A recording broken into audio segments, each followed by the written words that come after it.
Ladies and gentlemen, this is Mampolo from Mampolo's Corner. Renee your mindset. Guys, our father in the Lord, Lamido Sanusi, say if we see bad thing, if we see something that is wrong, we that are Nigerian, we should be speaking up.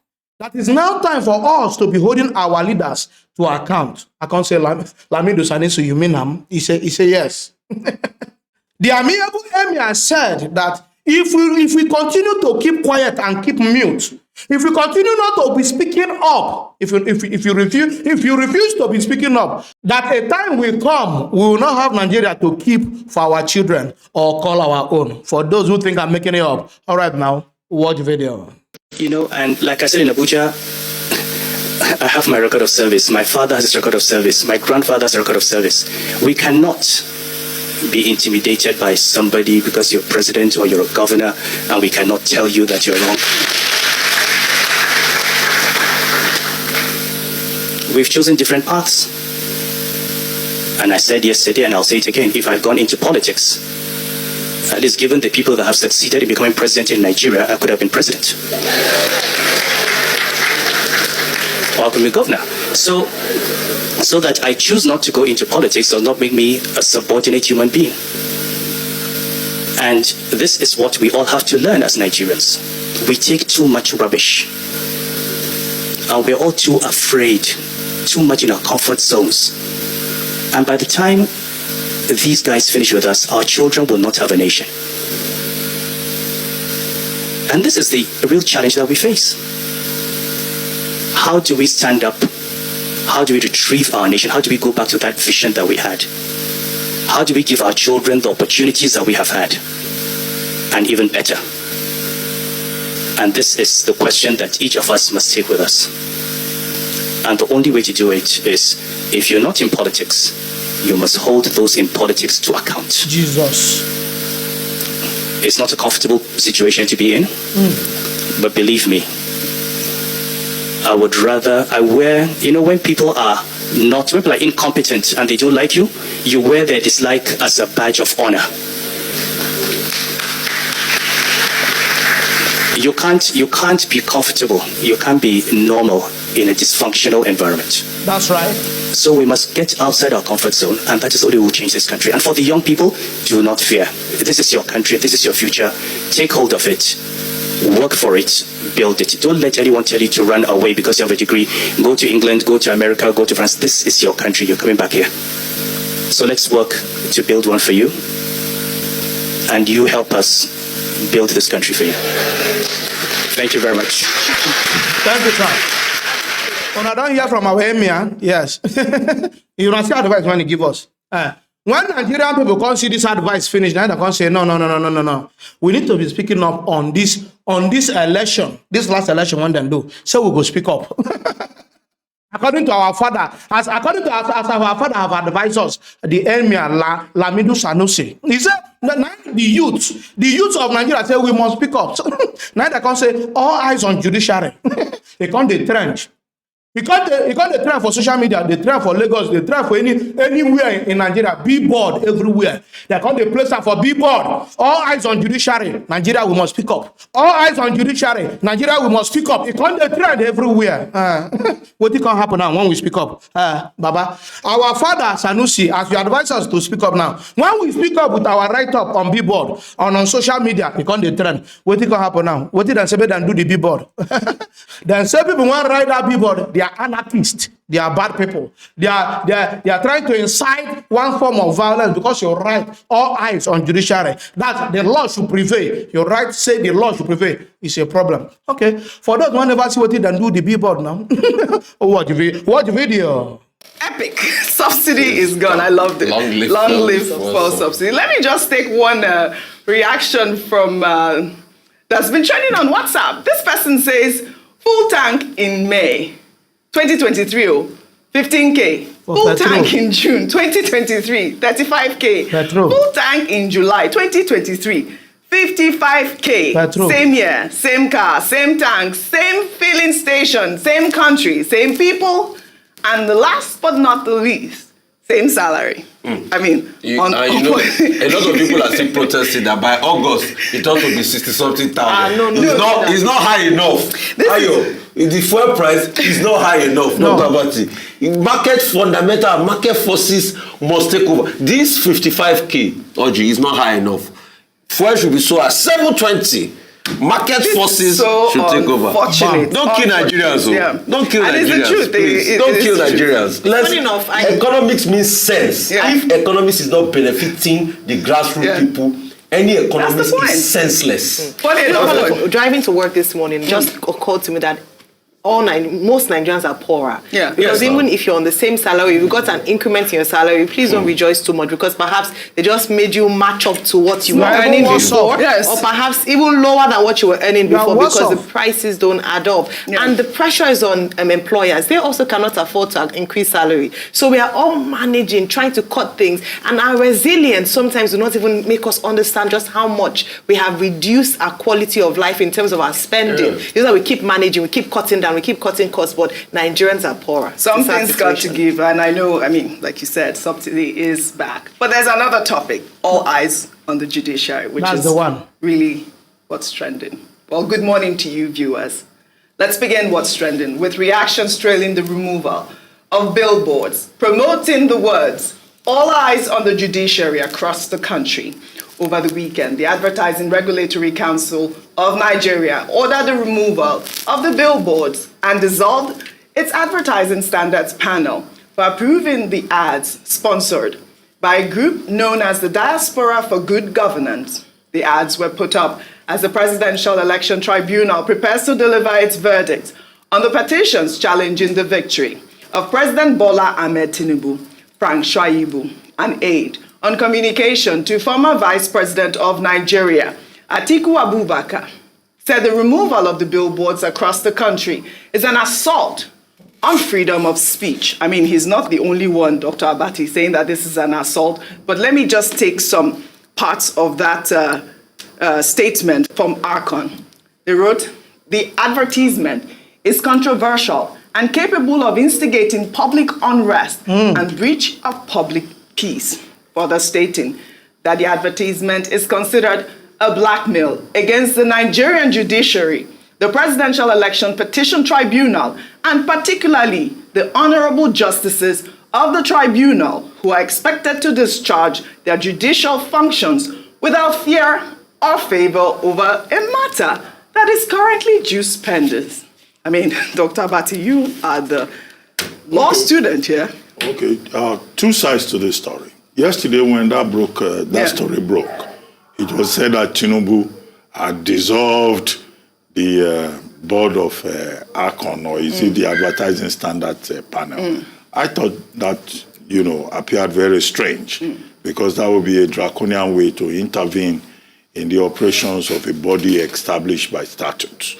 But by the end of the day, the Advertising Regulatory Council of Nigeria itself came forward and took ownership of it and said in a statement signed by the Director General that it was Archon that suspended the directors, the persons in charge of the advertising standards panel. And that's the statement we have on the board there. And they said, there was no vetting and that there was no approval by the council, and that the council, it was that directed that the materials should be pulled down immediately, and that the directors in charge should go on suspension.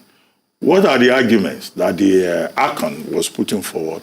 That the advertisement said to have been put together by a group of persons in diaspora was addressing a matter that is pending, jus pendens, it is called, before the Presidential Election Petition Tribunal, and that it will be prejudicial, and that it is capable of causing disaffection, resulting, in bringing the judex into disrepute, into defamation in the eyes of the right-thinking members of society. That's the technical expression.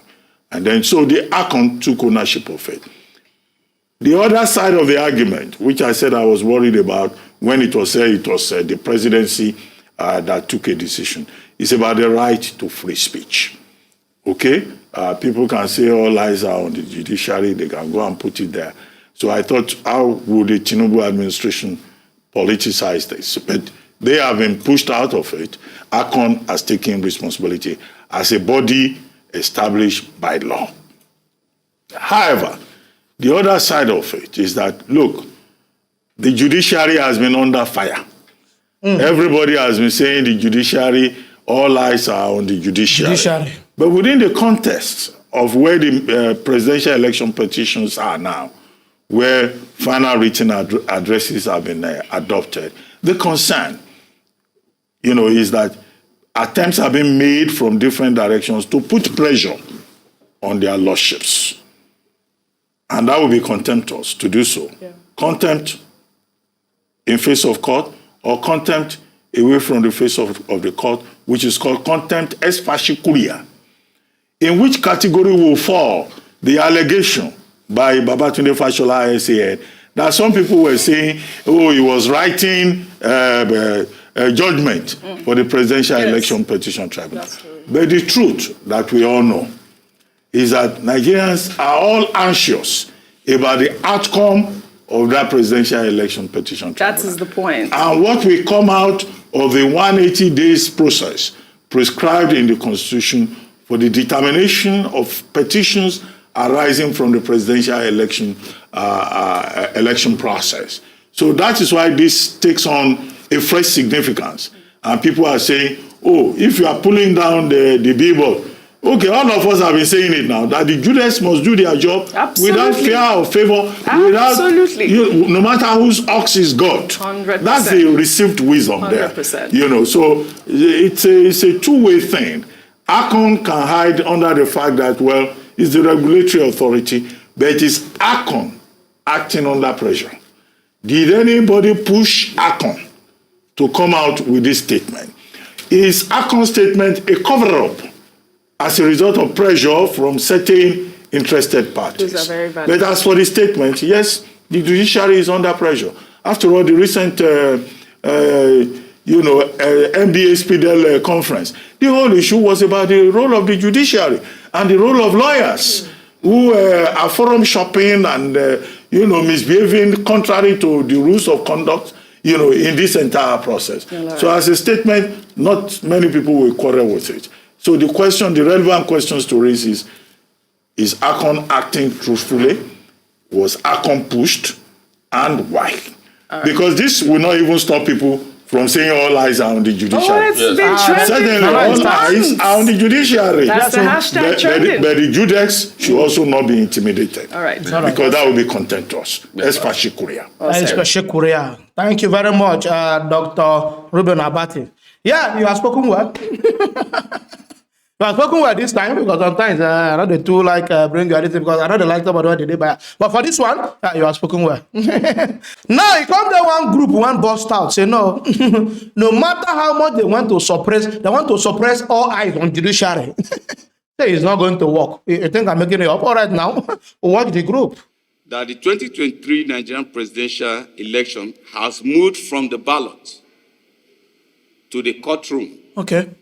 The results from Nigeria's general election were under scrutiny in May 2023 as court considered several of the petitions we have in these petition tribunals from the state to the federal. It is important to emphasize that even in the Electoral Act, the election is inconclusive without this process that is ongoing right now.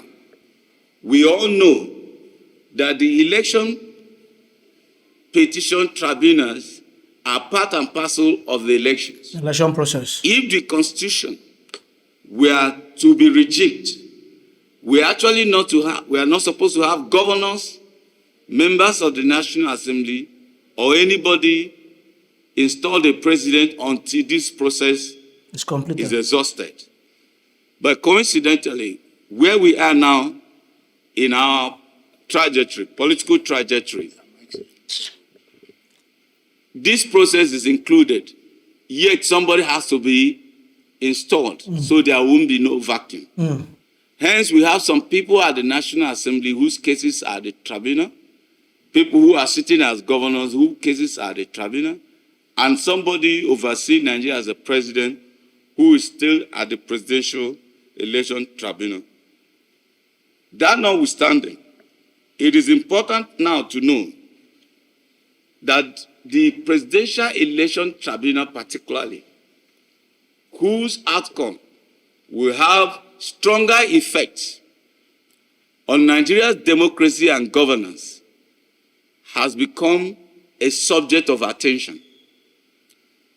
And recently, as we can see, there are ongoing campaigns, all eyes on the judiciary. Jesus. Of which, as of day before yesterday, we have seen an attempt to muzzle out that voice. But we must say that we find it challenging that in a democracy which emphasizes free speech, that citizens saying that all eyes on the judiciary should be a subject which will be, alluded to be a suggestive idea for anarchy. Jesus.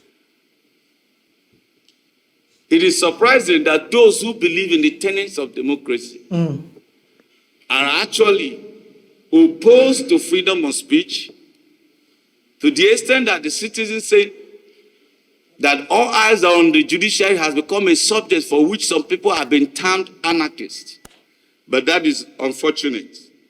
But we're here today to say that we believe strongly that the judges know that in the history of Nigeria, no other election tribunal has raised the consciousness of Nigerians more than the 2023 presidential election. This one tough. Which they are currently presiding over.